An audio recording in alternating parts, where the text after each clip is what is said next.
Thank you, Jim. I sure have loved playing football for the Indianapolis Colts. For 14 wonderful years, the only professional football I've known has been Colts football. Our team won a lot of games here.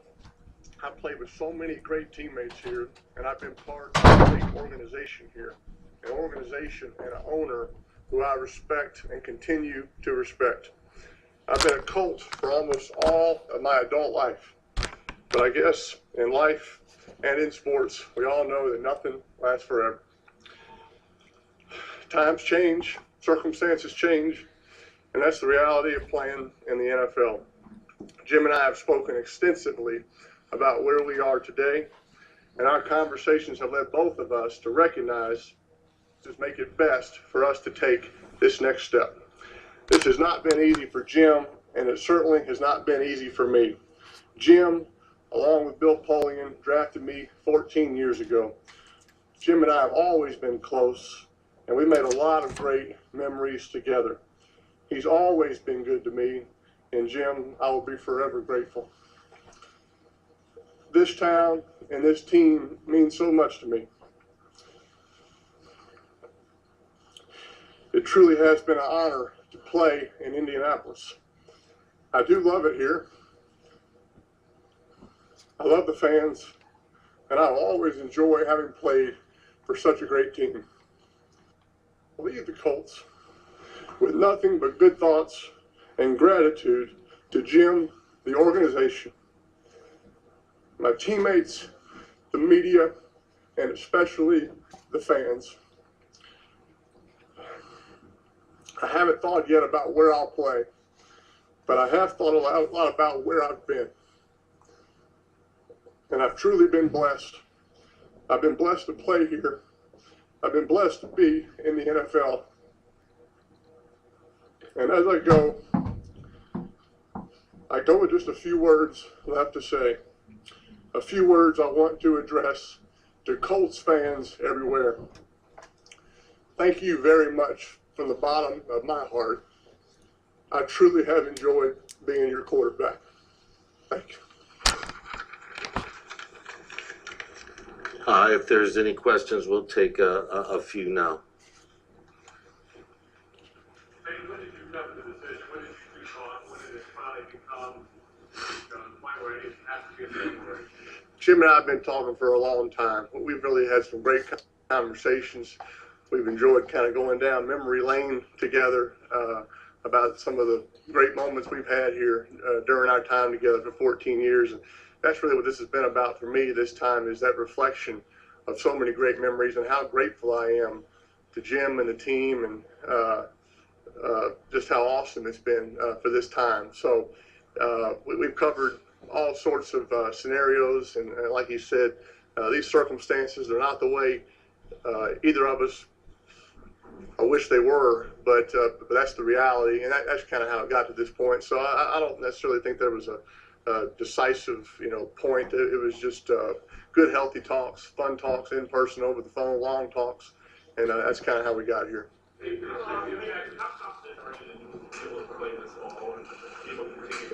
Yeah, I am confident. I don't know what these next steps are. This is all kind of new to me. This is the only team I've ever known, and I've always known what the month of March is for an off season, getting ready to go play, for the Colts the next season. So this is kind of uncharted territory for me.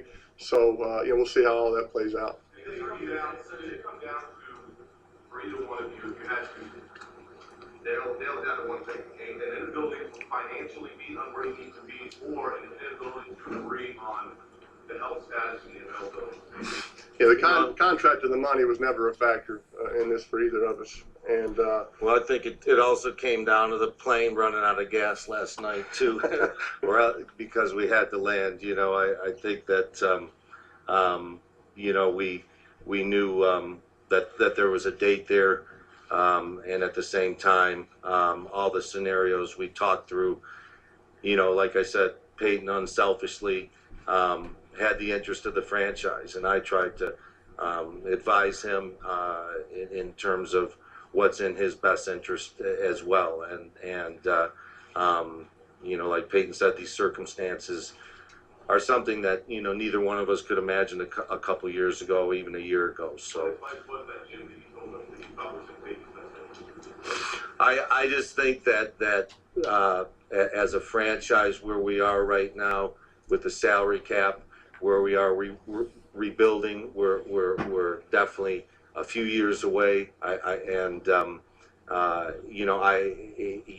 want to see him come back and play great. I mean, there's no question about it.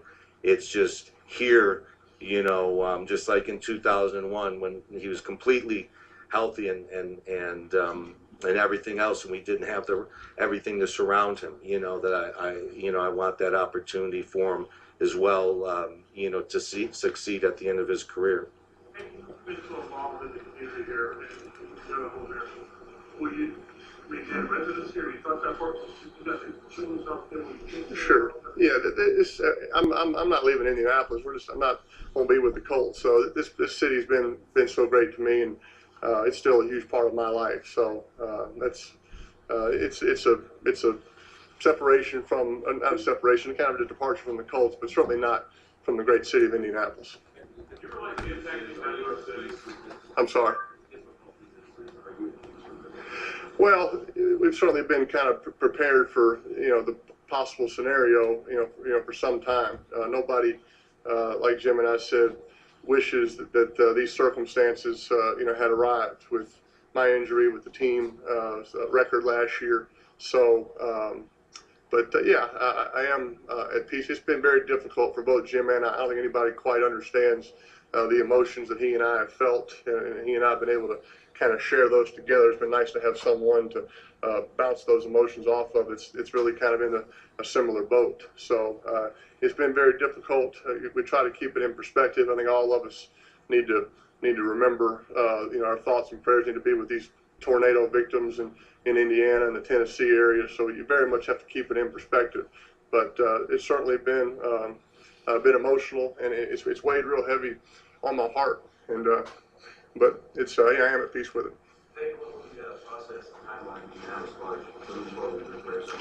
Yeah, I really don't know. I probably need to ask someone kind of what these next steps are. But the next thing, the immediate thing that I plan to do next is to say thank you, to thank so many people that have had such a big impact on my time here with the Colts.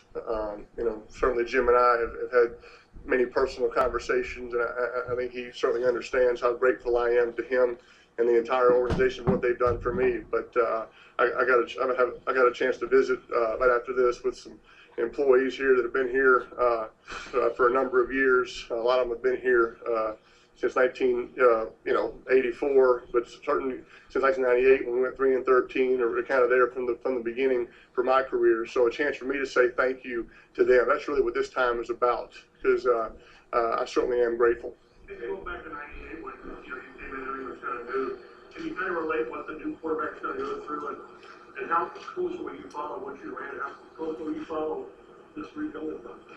Well, I'll always be a Colt. I always will be. That'll never change. And Jim has certainly made me feel welcome after this, to come by here anytime, and I will always keep up. It's hard to make comparisons on years. I remember when 1998 was for me, and I know how much it helped me that year with the supporting cast that Jim and Bill kind of put in place, and kind of what we built from there. So it has been fun. I know you guys asked me a lot. Have I had a lot of time to reflect? I have had time to reflect, on that year and the other years we've had since, and they've been great memories. And the relationships with the coaches and the teammates and the support staff here, hey, I have nothing but appreciation.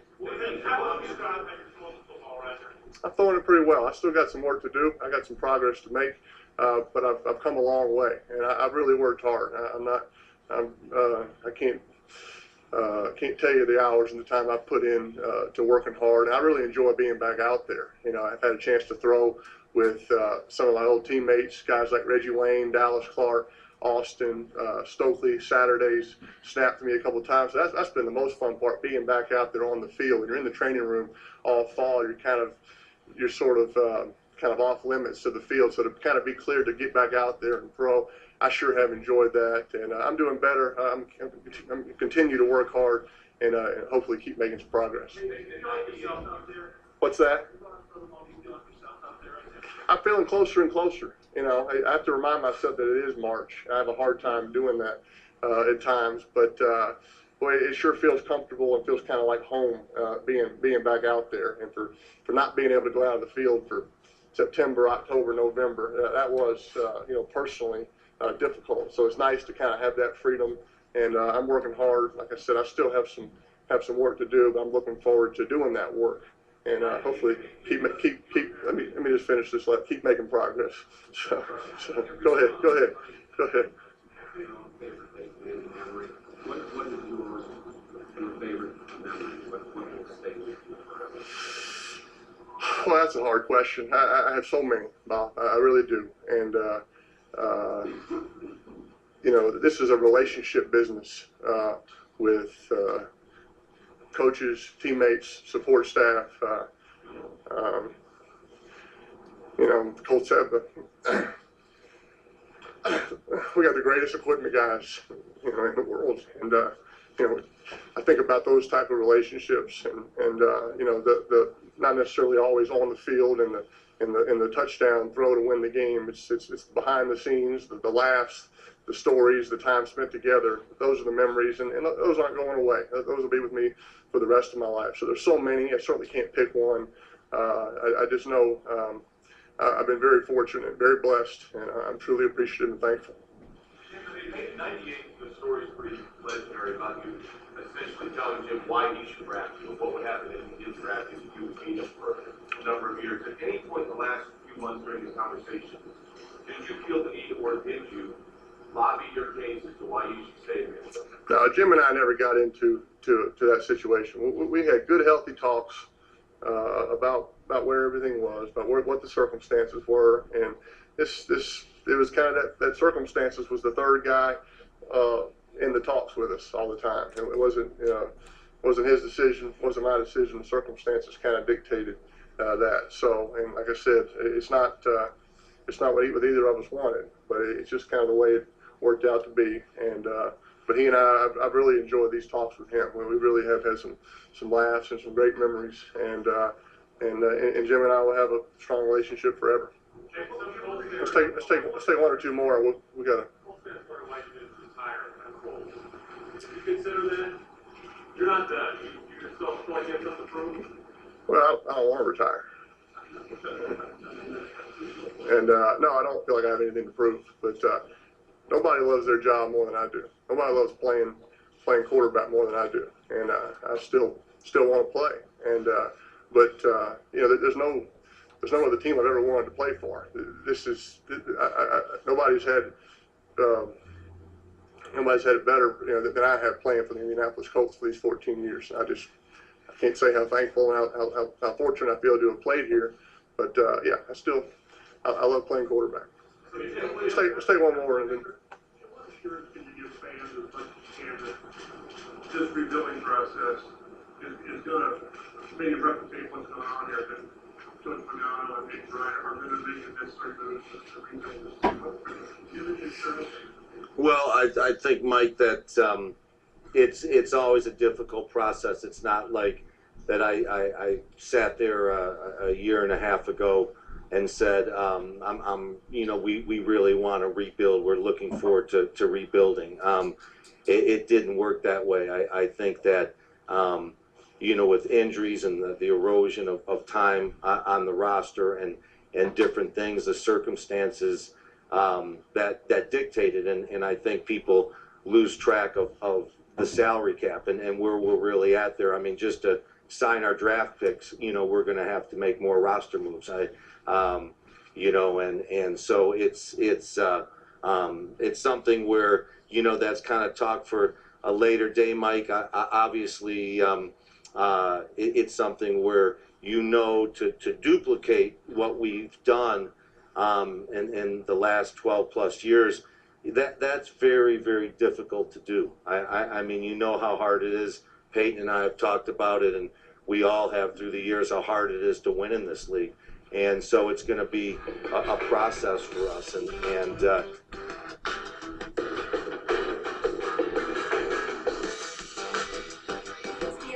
is presented by Progressive Insurance.